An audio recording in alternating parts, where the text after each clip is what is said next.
पोरबंदर तिरुनेलवेल गाडी दुपारी 4 वाजता संगमेश्वर स्थानकात दाखल झाली। यावेळी गाडीच्या स्वागतासाठी संगमेश्वर वासीय मोठ्या संख्येने उपस्थित होते।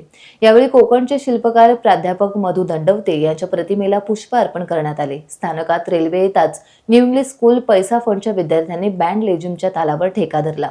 स्थानकात गाडी थांबताच गाडीला हार चढवून श्रीफळ वाढवण्यात आले। संगमेश्वर वासियांतर्फे गाडीचे मोटरमनला शाळांनी श्रीफळ देऊन गौरवण्यात आले।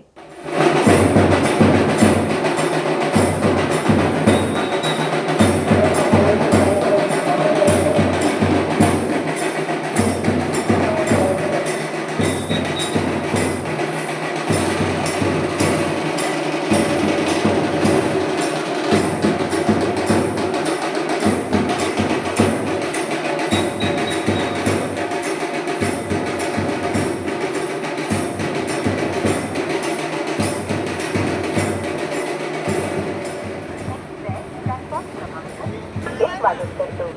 कृपया पोरबंदर से आने वाली तिरुवनंतपुरम तक जाने वाली गाड़ी number 2070 Porbandar Thiruvananthapuram express platform क्रमांक 1 पर आ चुकी है। इस गाड़ी से पधारे यात्रियों का यहाँ हम हार्दिक स्वागत करते हैं। I have to attention please number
निसर्गरम्य चिपळूण आणि निसर्गरम्य संगमेश्वर या फेसबुक रेल्वे ग्रुपतर्फे संगमेश्वर स्थानकाचा 2 गाड्यांचा थांबा आपल्याला मिळालेला आहे आणि त्याचा स्वागत समारंभ आज आपण इथे संगमेश्वर स्थानकात केला होता।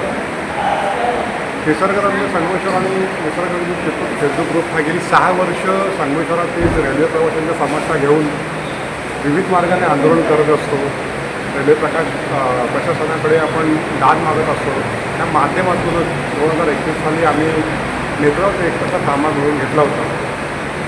त्यानंतरची प्रवाशांची वाढती संख्या आणि संगमेश्वराचा वाढता प्रतिसाद बघता अजूनही गाड्या काही मिळाल्या म्हणून आम्हाला प्रयत्न करण्यासाठी प्रोत्साहित केलं गेलं आणि गेली 2.5 वर्ष मडगाव LTT जामनगर आणि पोरबंदर ह्या 2 सुपरफास्ट एक्सप्रेस थांबाव्यात म्हणून आम्ही मेहनत घेत होतो। त्या अनुषंगाने आम्ही पत्रव्यवहार केला, पाठपुरावा केला। इथे 26 जानेवारी 2025 रोजी उपोषणही केलं, परंतु स्थानिक लोकप्रतिनिधी किंवा आमदार असतील, खासदार असतील यांनीसुद्धा आम्हाला पत्र दिली, मागणी केली, पण रेल्वे प्रशासन काही दाद देत नव्हतं। त्याच्यामुळे शेवटी आम्ही मुख्यमंत्री साहेबांकडे दाद मागितली आणि ह्या प्रश्नाला वाचा पोचली आणि या 2 गाड्या आमच्यासाठी मंजूर झालेल्या आहेत। आज सगळे संगमेश्वरकर उत्साहात स्वागतासाठी जमले होते आधी ते आणि आज गाडीचं आम्ही स्वागत केलेलं आहे उत्साहात।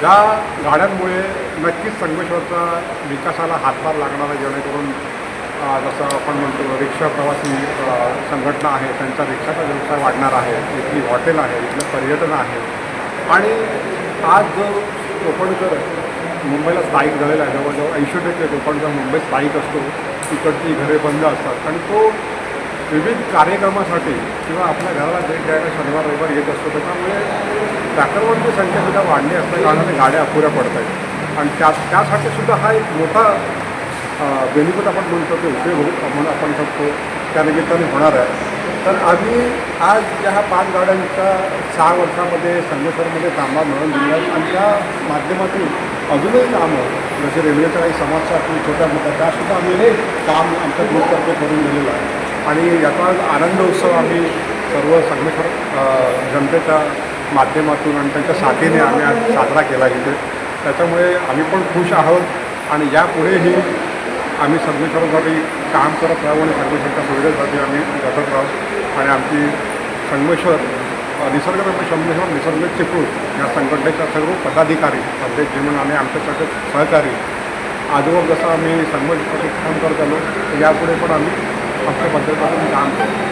उपस्थित त्या निसर्गरम्य चिपळूण आणि संगमेश्वर ग्रुपवरती प्रेम करणारे आणि या कोकण रेल्वेवरती प्रेम करणारे उपस्थित सर्व आमचे मार्गदर्शक बंधू खऱ्या अर्थानं आज एक वेगळ्या गोष्टीचा आनंद आहे की कुठलीही गोष्ट ही सहजासहजी मिळत नाही. मूल रडल्याशिवाय आई दूध पाजत नाही असाच प्रकार या सगळ्या ट्रेनच्या बाबतीत या संगमेश्वरमध्ये घडलेला आहे आणि हे घडवताना या ग्रुपने एक वेगळ्या प्रकारचं आंदोलन केलं. त्याला या संगमेश्वरवासीय चिपळूणवासियांनी खूप चांगल्या प्रकारचा सपोर्ट केला. सन्माननीय आमदार निकम सरांनी वेळोवेळी त्यांना सहकार्य केलं. कोकण रेल्वेच्या ऑफिसला जाऊन पत्रव्यवहार करणे परंतु मी मगाशी सांगितल्याप्रमाणे शरीर यष्टी जरी बारीक असली तरी सुद्धा चिकाटी एवढी मोठी आहे की एखादा जळू कसं म्हणतात ना एखादं चिकट कसे ते रक्त प्यायल्याचं बाहेर येत नाही अशा प्रकारची चिकाटी आमच्या या संदेशच्या शरीरामध्ये आहे आणि खूप चांगल्या प्रकारे या व्यक्तीनं आम्हाला सुद्धा अगोदर संदेशमध्ये माहीत नव्हतं परंतु या 2-3 वर्षामध्ये खूप चांगल्या प्रमाणे नेत्रावतीचं बस ट्रेनचा थांबा झाला. आता हे 2 थांबे होत आहेत. एक हाती किल्ला बरोबर या सगळ्या पत्रकारांनी आमचे विचारासाठी समोर बनलेले आहेत. या सर्व ग्रंथ आहेत त्या सगळ्या पत्रकारांना सोबत घेऊन एक वेगळं आंदोलन तयार केलं. संगमेश्वरमध्ये खूप चांगली साथ दिली. गेल्या टायमाला इथे जेव्हा उपोषणाला बसलेले आम्ही सगळेजण आलेलो होतो आणि मग त्यावेळेची त्यांची ती चिकाटी त्यावेळेची त्यांनी केलेला अभ्यास म्हणजे आम्हालाही माहीत नव्हतं यांनी एवढं त्या गाडीच्या संदर्भातले काढलेले सगळे बारकावे काढलेल्या सगळ्या उणिवा सगळ्या गोष्टी त्या सगळ्या एवढ्या तंतोतंत त्यांनी मांडल्या. आम्हाला नंतर नाही यांनी विचार खूप चांगल्या प्रकारे केलेला आहे आणि मग एक चांगल्या प्रकारे त्यांनी हा सगळा पाठपुरावा करून त्याला सगळ्या लोकप्रतिनिधींनी चांगल्या प्रकारे सपोर्ट केल्यामुळे आज आपल्याला एक नेत्रावती इथं थांबली. आज आपली एक ट्रेन थांबते उद्या एक पुन्हा ट्रेन थांबणार आहे. ते सातत्यानं 2 दिवस हा चांगल्या प्रकारचा प्रोग्राम इथं आपल्याला पाहायला मिळतो. त्या संदेश चिमण आणि त्यांचे जेवढे सगळे सहकार्य त्या सगळ्या सहकार्यांना मनापासून धन्यवाद देईल. कारण हे रेल्वे स्टेशन माझ्या जिल्हा याच्यामध्ये मला जास्त आनंद आहे म्हणजे मी बरोबर तो एक चांगल्या प्रकारे काम करतोय त्याचाही आनंद आहे. काम धंदा सोडून तो व्यक्ती खऱ्या अर्थानं लोकसेवा करतो त्याला मनापासून आपल्याला धन्यवाद द्यावे लागतील. मी माझी नोकरी न बघता मी जे ध्येय घेतलंय ते ध्येय गाठण्यासाठी कुठल्याही थराला जाण्याची ज्याची इच्छाशक्ती असते असा व्यक्ती म्हणजे संदेश चिमण आणि त्यांचे सहकारी. मनापासून या सगळ्यांना धन्यवाद व्यक्त करून जातो. जय हिंद जय महाराष्ट्र. 10% गाड्या फक्त संगमेश्वरला थांबतायत आणि नेत्रावती असेल किंवा आता ज्या ह्या गाड्या आहेत त्या थांबवण्या पाठीमागचं सर्वस्वय निसर्गरम्य चिपळूण आणि निसर्गरम्य संगमेश्वरच्या फेसबुक ग्रुपला जातात त्यांचं मी मनापासून अभिनंदन करतो.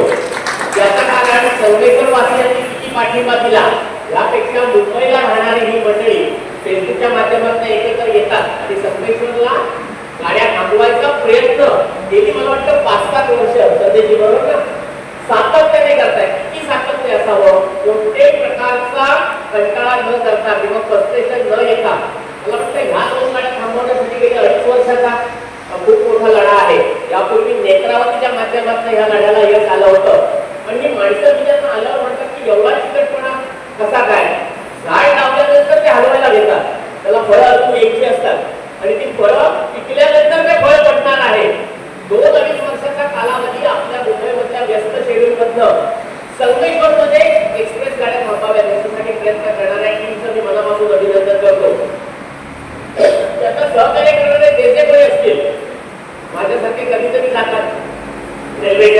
ऑफिसमध्ये आणि मग काय राजकीय भाषण करून येतात, तिथं असं करायला हवं तसं करायला हवं. पण हे सातत्य सर्व प्रकारच्या कागदोपत्री प्रयत्न करणं असेल, सर्व मंत्र्यांना भेटणं असेल, हे सातत्य ह्या ज्या ग्रुपने ठेवलेलं आहे फार महत्वाचं आहे. 50 पैकी 5च गाड्या थांबत असतील तर त्या जास्तीत जास्त थांबवण्याचा प्रयत्न यानंतरच्या कालावधीमध्ये संगमेश्वर वासियांनी करणं फार महत्वाचं आहे. म्हणजे आज दुधातून येणाऱ्या गाड्या थांबतायत म्हणून सगळ्या दुधाचे व्यापारी आणि माझी सर्व मित्रमंडळी बघितल्यानंतर मला जरा बरं वाटतंय. पण आपण सगळ्यांसाठी त्याचा थोडा प्रयत्न करूया. मत्स्यगंधा कशी थांबेल, 5 वाजता पनवेलून सुटणारी आणि 9:30ला संगमेश्वरला येणारी मत्स्यगंधा कशा पद्धतीने थांबेल. आपली पूर्वीची असलेली जी युवा पॅसेंजर होती ती दिव्या रत्नागिरी दादर होती किंवा दादर रत्नागिरी गाडी होईल, ती पूर्ववत कशी चालू होईल, त्याचं कारण त्या गाडीने खूप महत्वाचं काम करून आपण परत येत होतो आणि मग दिव्याला बसायला येणं त्याला कठीण होतंय. माझी आपल्याला सर्वांना विनंती आहे, गाडी जेव्हा थांबते त्याचा फायदा सगळ्यांना होतो.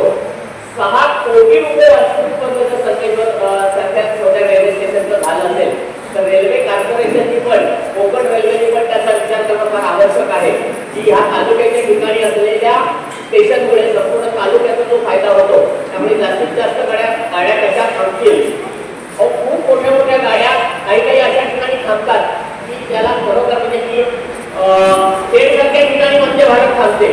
मला त्या गोष्टीचं खूप आश्चर्य वाटतं. कारण चिपळूणवरून सुटलेली गाडी ट्रेनला कशी काय थांबू शकते, पण इच्छाशक्ती असल्यावर सगळ्या गोष्टी साध्य होतात. जेव्हा आंदोलन द्यायची वेळ येते, जेव्हा निवेदन द्यायची वेळ येते, तेव्हा मात्र आपण तुम्ही नसतो असं मी प्रामाणिकपणे कबूल करेन.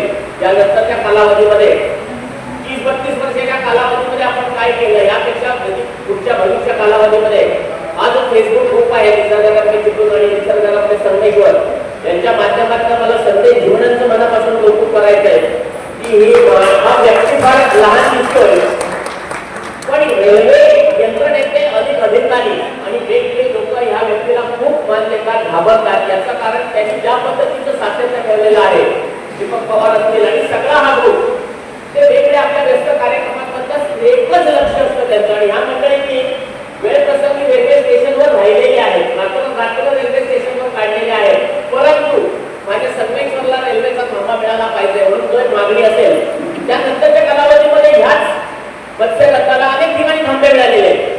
फक्त सिंधुदुर्गात मिळालेले आहेत, गोव्याला मिळालेले आहेत, रायगडमध्ये मिळालेले आहेत. आपण थोडे शांत आहोत.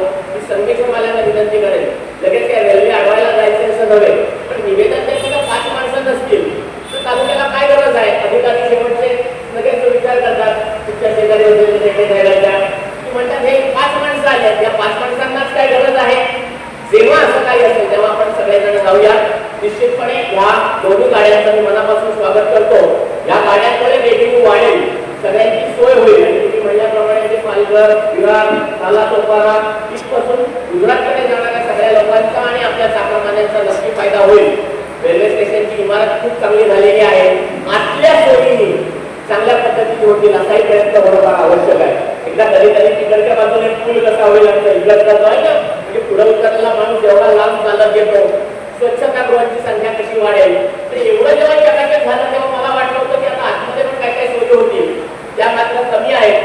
पण सध्या जीवन मुंबईत असताना त्यांना टॉयलेटची अडचण आहे हे समजतं, पण आमचा संगमेश्वरचा व्यापारी असेल, संगमेश्वरचा स्थानिक माणूस असेल, त्यालाही समजणं फार आवश्यक आहे. प्रेमाने मागूया. आपण कोकणवासी शांत आहोत, निश्चितपणे आपल्या मागणीचा विचार होईल. पण अशा काही ज्या गोष्टी आहेत त्या गोष्टीसाठी आंदोलन नव्हे पण मागणी आपली असणं फार आवश्यक आहे. खऱ्या अर्थाने ह्या निसर्गरम्य चिपळूण आणि निसर्गरम्य संगमेश्वर या फेसबुक ग्रुपला मी मनापासून धन्यवाद देतो. पुढे यापूर्वी कधी पण नव्हतं, यानंतर आम्ही तुमच्याबरोबर नक्कीच आहोत. धन्यवाद. टाइम्स डिजिटलला लाईक करा, शेअर करा, सबस्क्राईब करा आणि बेल आयकॉन दाबायला विसरू नका. Times digital.